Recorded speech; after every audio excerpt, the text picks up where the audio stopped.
दोस्तों, यह संसार क्लेशों और अशुद्धियों से भरा हुआ है और प्रत्येक परिवार की अपनी अपनी समस्याएं हैं। मुझे उम्मीद है कि अभी से आप सभी भी उन समस्याओं से खुद को मुक्त करना सीख सकते हैं। आपको तथागत के शांत और हंसमुख स्वरूप को स्मरण करते हुए नमो अमिताभ बुद्ध के पाठ पर ध्यान देना शुरू करना चाहिए। जब भी शिकायतें और बकवास हों तो महान करुणा मंत्र का पाठ करते रहने से आपका मन शांत हो जाएगा और फिर सब कुछ ठीक हो जाएगा। मैं आपको एक मजेदार लेकिन सच्ची कहानी सुनाता हूं, क्योंकि यह कहानी यह दर्शाती है कि आप इस जीवन में खुद को कैसे पारिवारिक कलह से मुक्त कर अपना उद्धार कर सकते हैं। कभी किसी गांव में दो परिवार पड़ोसी के रूप में आसपास रहते थे।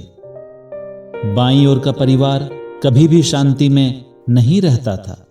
वहां आए दिन वाद विवाद, लड़ाई झगड़े, तकरार और दोषारोप जैसी चीजें होती रहती थी। वहां पति पत्नी ही नहीं बल्कि भाई बहन भी आपस में झगड़ते रहते थे। इसके अलावा बच्चे अपने माता पिता पर चिल्लाते थे जैसे उनके माता पिता उन पर चिल्लाते थे।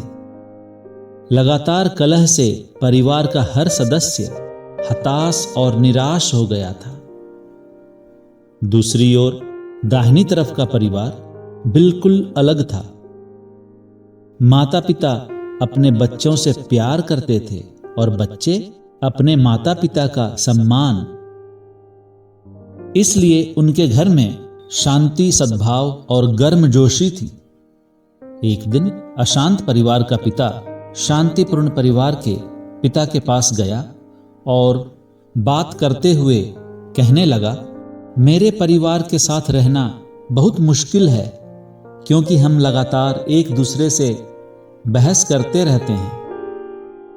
आपका परिवार इतना सामंजस्यपूर्ण कैसे है? ना ही मैंने आपको कभी झगड़ते हुए देखा है और ना ही कभी आपको आवाज ऊंची करते हुए सुना है। क्या आपकी खुशी का कोई राज है? ओह, वास्तव में खुश परिवार के पिता ने उत्तर दिया, ऐसा कुछ भी नहीं है। कुछ तो होगा, उनके पड़ोसी ने जोर देते हुए पूछा। कृपया हमें अपने खुश रहने का रहस्य बताएं ताकि मेरे परिवार को भी कुछ शांति मिल सके। ठीक है, जब आप जिद कर रहे हैं तो सुनिए और समझिए। मुझे लगता है कि अंतर यही है कि आपके परिवार में हर कोई अच्छा और सही होने का दावा करता है, जबकि मेरे परिवार में हर कोई बुरा होने का। पड़ोसी हैरान रह गया और बोला कि इससे आपका क्या मतलब है?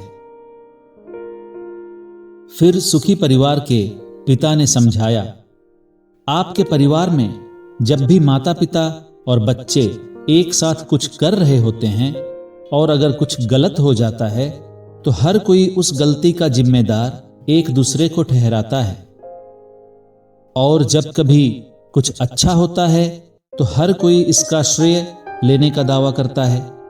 आपके परिवार का प्रत्येक सदस्य मानता है कि वह अच्छा है, इसलिए जब कोई गलती होती है तो परिवार के सदस्य एक दूसरे को दोषी ठहराने लगते हैं।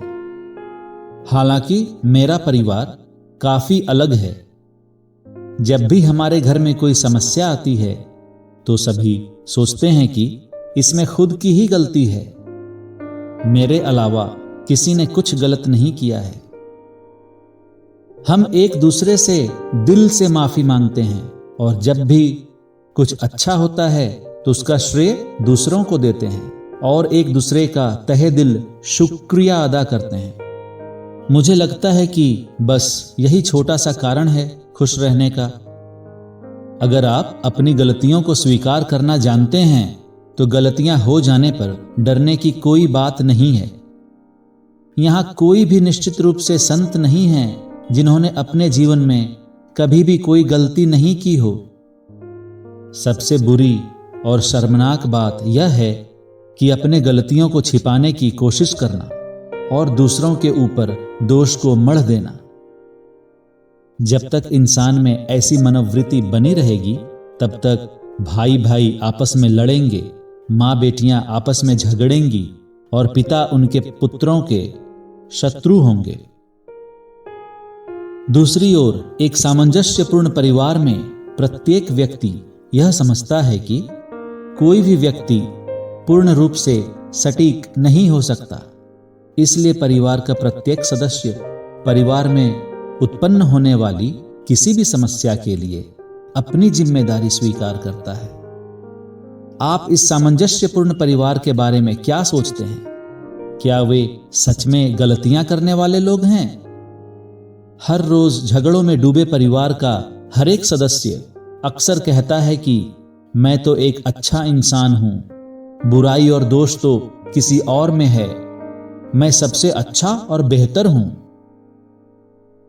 दोस्तों, क्या आप इस फिलॉसफी को समझ पा रहे हैं?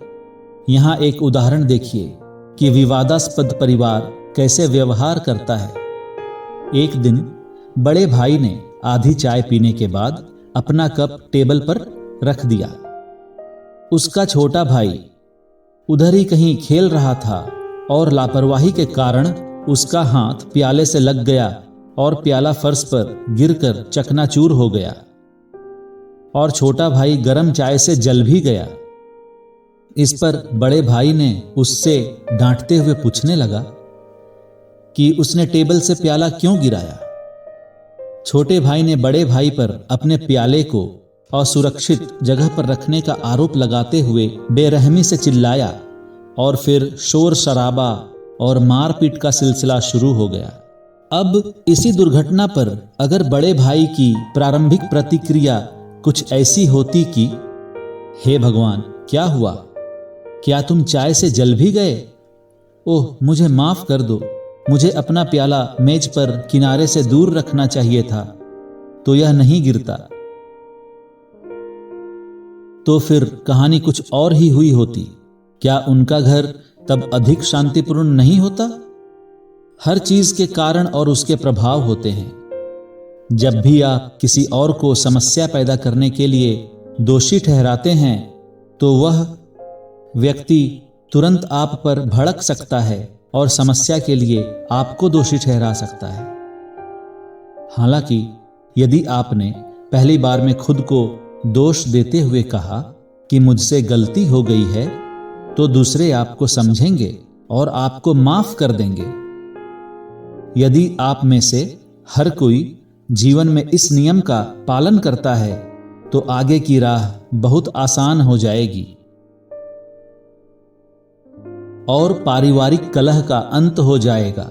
जीवन खुशियों से भर जाएगा। एक जागरूक और बुद्धिमान इंसान कौन सही है और कौन गलत, इस बहस में कभी नहीं पड़ते। बुद्ध की शिक्षाएं पूर्णता का प्रतीक हैं, क्योंकि वे धर्मनिरपेक्ष और पारलौकिक दोनों मामलों को मूल रूप से समाहित और संबोधित करती हैं। यहां लौकिक दुनिया में अपने दोषों को स्वीकार करने की क्षमता सबसे कीमती खजाना है, और तथागत के दिए हुए इस खजाने को आज आप सभी स्वीकार करें। जो लोग दूसरों के लिए और खुद के लिए सबसे अधिक परेशानी खड़ी करते हैं, वो वे होते हैं जो अपनी गलतियों को कभी स्वीकार नहीं करते हैं। तो दोस्तों, इस कहानी के लिए आपका क्या विचार है? कमेंट सेक्शन में जरूर बताएं। आप सभी का बहुत बहुत धन्यवाद।